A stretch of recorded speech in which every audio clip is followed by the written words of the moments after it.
Hey everyone, before we get into this video, just give me a quick minute for the Thursday Boot Company. These things just arrived and they are sweet. First thing I love about them, they come in widths, and I got big bread loaf feet, so these things fit nice, no break-in required.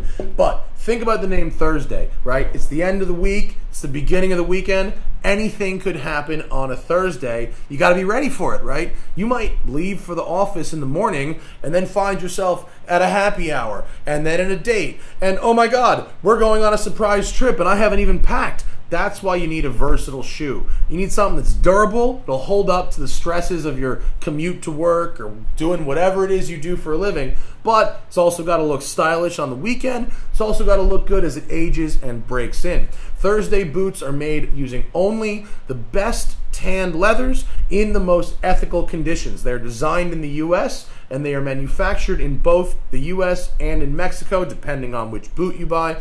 I've been wearing this pair for a couple days and it is lovely. Hit the link in the description, check out these Thursday boots. They're sweet, especially if you got wide feet like me. No break-in required, very comfortable. Now, enjoy this video. Hey guys, today we're doing something a little bit different from the normal one takes. I was invited by Porsche to go down to the Porsche Experience Center in LA and be the very first student to go through their accelerated driver program. See, the thing about the Porsche Experience Centers are they're experience centers. So basically, if you want to experience a 911 in a performance setting, or a Cayman, or a Macan, or a Cayenne, or a Panamera, you can go and do that. You can try before you buy, you can have a fun corporate outing, that kind of stuff. But what they haven't had in the past is a program for advanced drivers. And I'm not the greatest driver in the world, but I'm an advanced enough driver that the standard experience programs weren't really for me. So they came out with this new accelerated driver program. How it works is, for 4 hours, they assign me a private instructor and a private car. For that time, we spend it in the car working on whatever it is you as a driver want to work on. What do you want to improve? And so my weaknesses are actually driving in the wet. I live in California, so I don't get a lot of practice in the wet. And confidence controlling the car on a very low friction surface like rain or ice. So I don't get to practice that very much in LA. So I wanted to work on that. So when I arrived at PEC, I sat down with my instructor, Shawn Hayes, and we discussed my weaknesses in the car and what I wanted to work on. We then went out to my private 2018, maybe even a 19. It's a 991.2 GT3 with PDK. It's in great shape, brand new tires, ceramic brakes, the works. And we went out to do some exercises. I got over 2 hours of footage doing this, so I'm not going to show you all of it. Instead, I'm going to show you some snippets of what it's like to do each of these exercises that we went through to develop my skills. And then I'm going to show you how we put it all together at the end. So it starts with this really neat low friction handling circuit. There's a polished concrete and you can only go like 20 miles an hour before the car starts sliding all over the place. So you start by trying to run it clean and feel where the front and rear are starting to break away and how to react to that using weight transfer.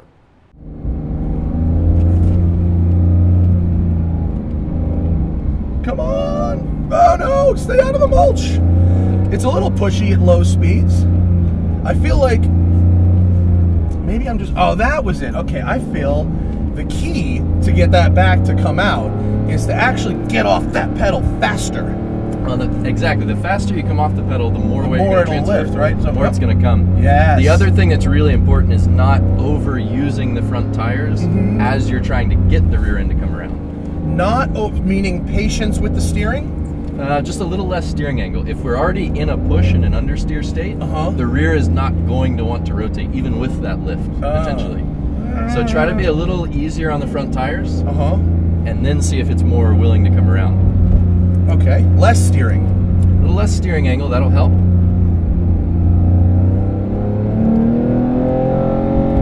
So eyes around the bend here. So a little more throttle, a little more. And then roll out. A little bit of throttle coming in, turn and lift. Oh, there's a turn and lift. Yeah, you can definitely develop understeer and oversteer on this course. That's a little throttle induced oversteer. So take a little bit of wheel away from it. Straighten that steering out. Oh, it actually helped. Yeah, how about that? I guess I'm oversteering. Like, not oversteering, but oversteering two words. Rotate. So again, we're in a kind of a push state there, and that's the reason it's not wanting to rotate with you. So lighter on the steering. Okay. And now we're kind of balancing into a four-wheel slide there. That's the feel we're getting to. After I got confident enough in the low friction circuit, we went over to the wet circle, which is really slick. It's polished concrete with water on it, so it's really like driving on ice. The point of which being practice driving a clean line, figuring out where understeer and oversteer are going to happen, and then put that together into a constant radius drift. So talk me through some of what you're feeling here. All right. That we're responding to. So, I mean, if you give this car 1% throttle or 2% throttle, you're okay. If you give 4% throttle, the back just spins right up on this loose surface and you initiate a slide like that, right? But it's happening so slow that you have to go back to 1% throttle to hold that slide. Right? Would you say that that is an accurate description of what you're supposed to do here, right? Sounds good. Ish. So like right now here, I'm going 14, and that's about the tightest I can hold without getting understeer or oversteer. But if I just go whoop, the back steps out just enough that I can now do a 13, well, for a second anyway. So how do you feel with the breakaway? Well, I feel like it's so accentuated on this loose surface. Oh, here we go. We're gonna get a nice balance going here. This is good. This is good right here. So I need to, come on, just wait. It's really that, the 0 to 4% range. It's such a sensitive throttle. Was that a full lap, bro? Almost. That's a further, full lap. A little more. That's the lap. There's a full lap. Okay. Full lap is a goal. All right, so let's keep it going. Let's go for a second one. Right now I've found it. Right now I've found how to keep that engine between 1 and 4% throttle, right? There you go. How annoyed are you that I'm doing this one-handed? You must be so annoyed that I'm making wild hand gestures over here while sliding at 11. I'll tell you what, once you get it, you get it. Let's do another one. I could do 10 of these. Well, I say that, watch me fucking a little bit.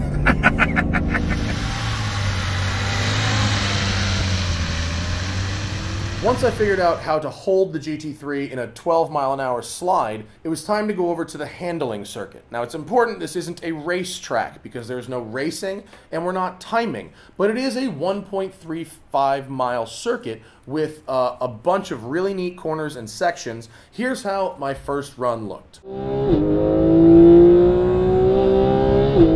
This engine is so rad. Stay focused on that exit coming up. So for the right left, try to leave your hands referenced at 9 and 3 again. Here. So no shuffle on the right left. Brake. So hands just stay put. Vision turns. You know, you're probably right again there, buddy.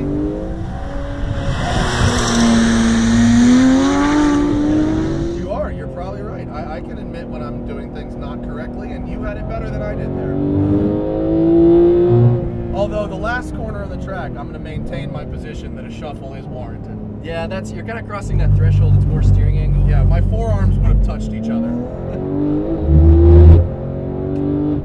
Good, smooth release.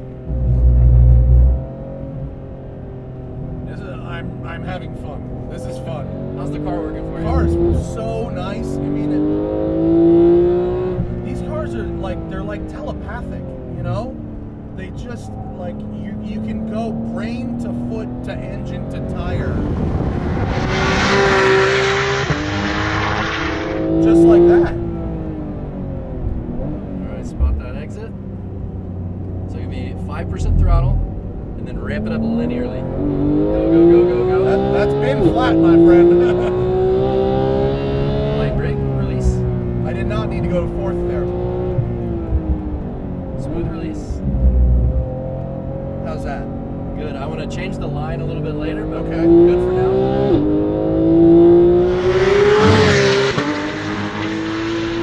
After doing about 10 laps around the circuit, we went into the classroom where Shawn downloaded the data from the Porsche app on his phone so we could see where I could improve on the circuit. Then we went back out on the track to see how I could improve over my first round.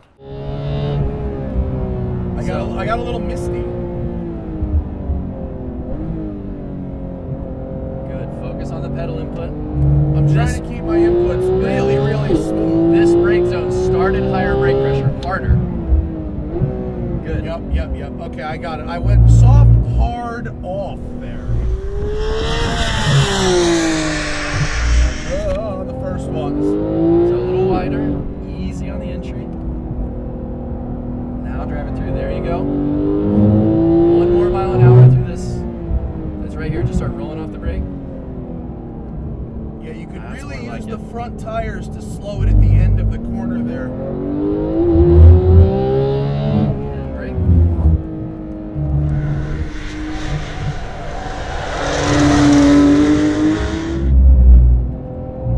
All right, so eyes are up. Let's not overcook this one. Start firm on the brake, firm. And then there's plenty of room. Yeah, well, yeah.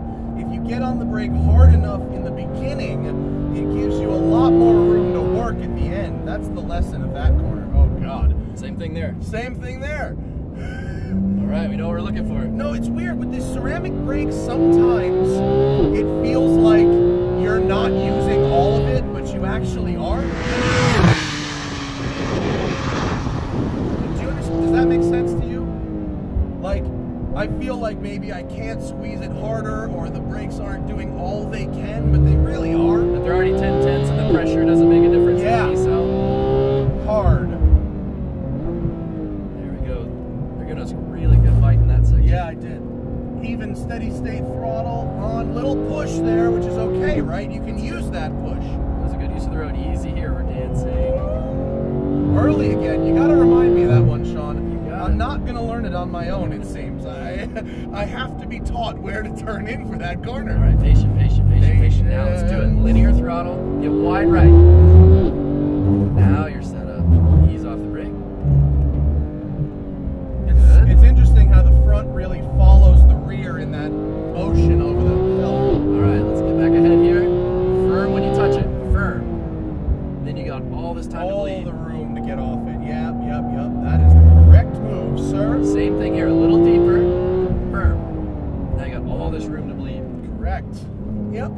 It seems that you should have a job teaching this stuff, Shawn.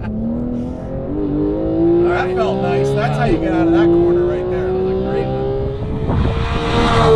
one. After getting a little more comfortable on the circuit, we went back to the low friction track, which I found really great because we were going to do full-on drift laps, which pretty much means link all the drifts the whole way around the circuit at, yes, 14 miles an hour. This is worth the entire experience. So lift fast hands. This is awesome. I mean, how often, what other scenario can you practice drifting a GT3 at 14 miles an hour in like the most safe environment ever?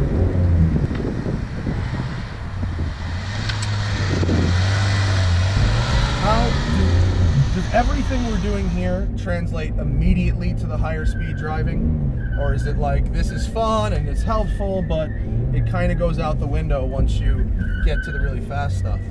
I definitely think it applies. This is what's giving you that foundation of confidence and comfort at speed. So you're putting all your instinct in place right now, and then if you ever need it, you can fall back on it. You know, I used to make fun of people, or make fun of the movie Tokyo Drift from the way they were having a normal conversation in the car while sliding. I was like, that's not possible. Look what we're doing. Oh, this is a good one, I think, right? Really good. Hold it. I don't want to lift for your transition. I don't want to look a gift horse in the mouth, but nice job. And it's not a ton of throttle. It's not a ton of throttle. It's not a ton of RPM. You're talking 5 to 10% throttle and 2 to 3,500 RPM. That's all we're using here. It's just so light. And you can feel you're becoming really steady on the throttle. There's not a lot of RPM variation in the slide and the held angle. And that's what's making this easier and easier for you to place. Well, because we're not chasing the car. Yeah, I mean, part of this whole thing, I mean, is the school, the teaching, and also it's also getting to know the car, getting to know how much throttle is 5% versus 10%, and that kind of thing. And I think in the beginning of the day, you know, you're still getting used to that, and now that we've been doing this for 4 hours, the car's my homie. Ooh, this one's getting good. I don't want to. Come on, hold it out. Hold Take it it through out. Clean. Back to straight. How about back to drift the other way? Nah, I tried to get aggressive. This is really cool. I think, did I just complete a full lap? That was a good one. That's a full Really drift good lap.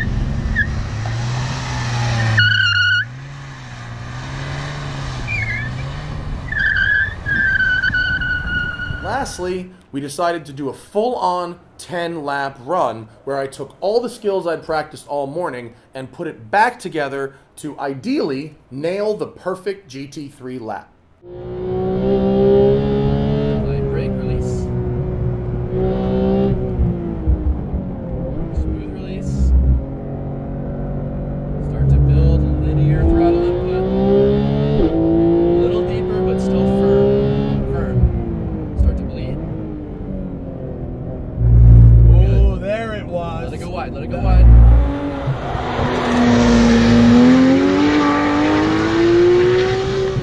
That was the correct braking distance there. That Release lap. brake. A little more throttle. Oh, this is a good one. Now we're on the brakes. Good. Head turns. Just judge your corner. All we gotta do is get up the hill next. Make sure Come on. Good. All the way to the right. All the way to the right. You got it. Dab the brake. Release. Ooh. Mulch. That's demerits. Oh, I'm sorry. Mulch.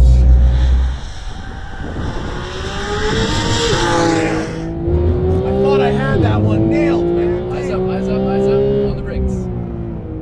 Release. That was just inches Little too throttle. much of a cut there. Damn it.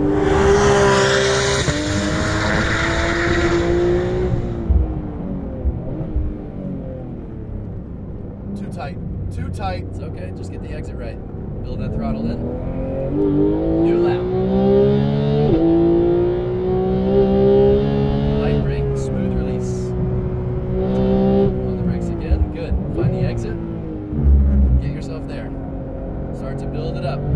Eyes are down the straightaway on the turn line. Damn it. Red line. Brakes. Eyes are in. That's the right braking Shift point. the head.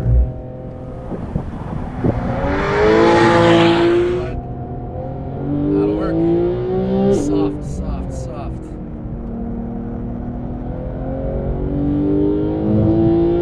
On the brakes. Good. Again, find that exit. I feel like I've got a great flow happening, though. I really do. On the brakes. Easy here. This is going to be dicey. And we're through. Good.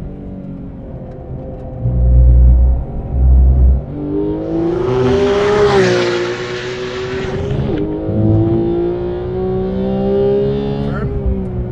Start to bleed. Light throttle transition. Now build your throttle up. Easy on the wheel. Don't shake it. Yeah, I don't know why I did that, huh?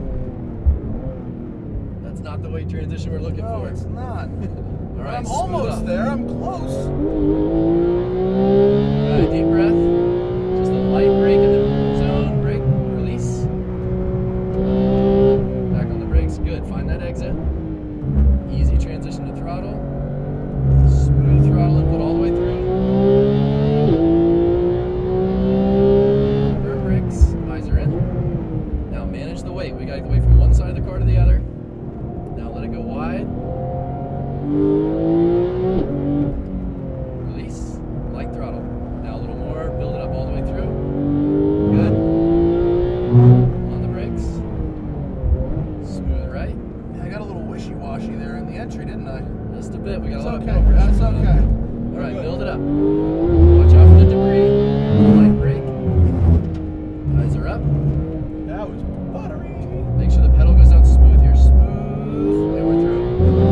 Head shifts to the left for the triangle. Firm. Smooth release. Light throttle to balance. Good. Settle the rear end down. Eyes are back up again. Head's got to turn for the exit. On the brakes. corner for the lap. Don't get greedy. Just try Who's to greedy, nice. bro? Who's greedy? There, that little bit of push is greedy. Good, eyes are up.